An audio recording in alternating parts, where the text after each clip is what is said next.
Welcome to KK Kerns kitchen.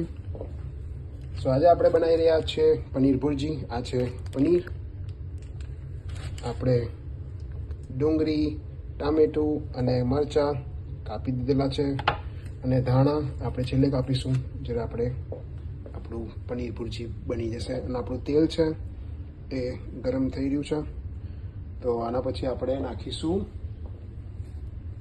જીરું.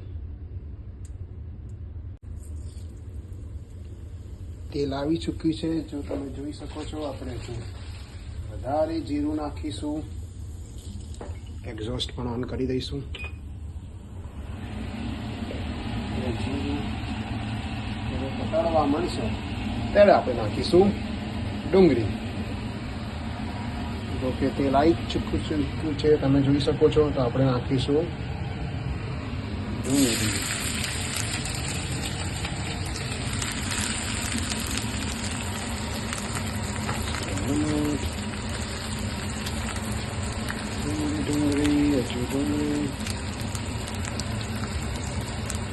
અને આને આપણે સાંતળવા દઈશું.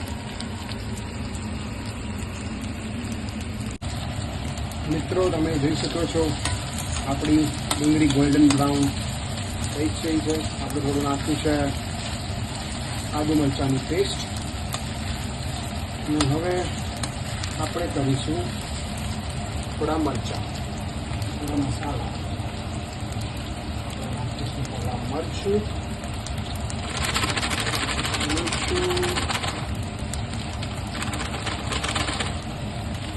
થોડું નાખીશું મરચું, લાલ મરચું. થોડું નાખીશું બેસન, જેથી ભૂલે જાય.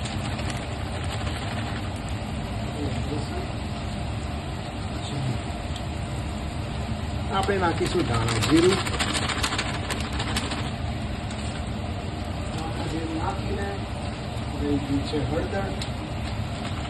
હળદર થોડી, અને છેલ્લે સ્વાદ અનુસાર નમક.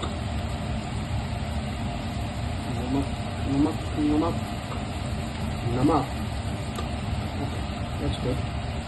So now we'll just marinate it.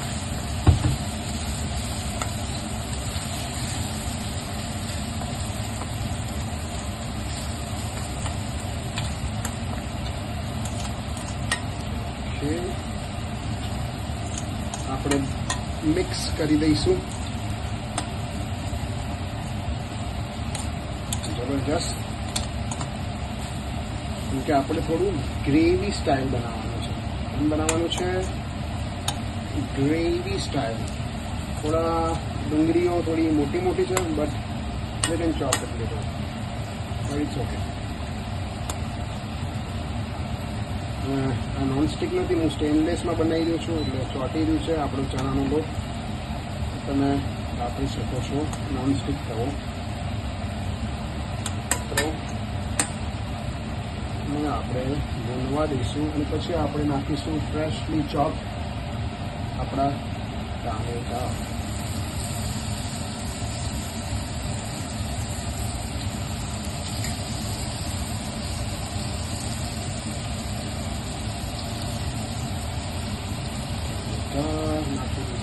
આપણે હલાવી લઈશું, અને આપણે થોડું પાણી નાખવું પડશે કે ચોટે નહીં આપણું લોટ,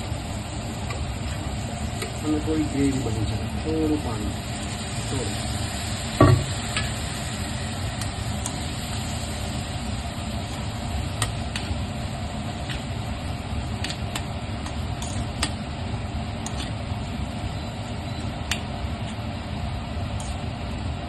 આપણે આને થોડું ગરમ થવા દઈશું.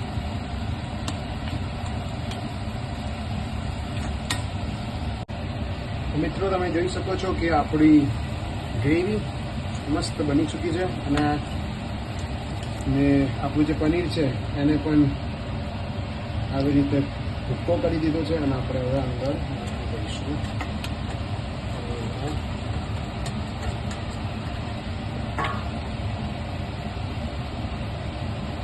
આપણે હલાવી દઈશું.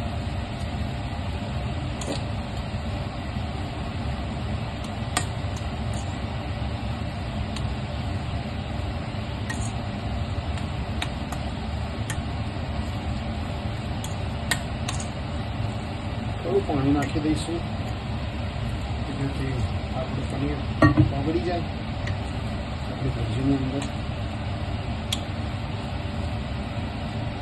તો મિત્રો તમે જોઈ શકો છો કે આપણી પનીર ભુરજી ઇટ્સ રેડી અને બસ આપણે રોટલી બનાવીને ખાઈ લઈશું. Thank you for watching.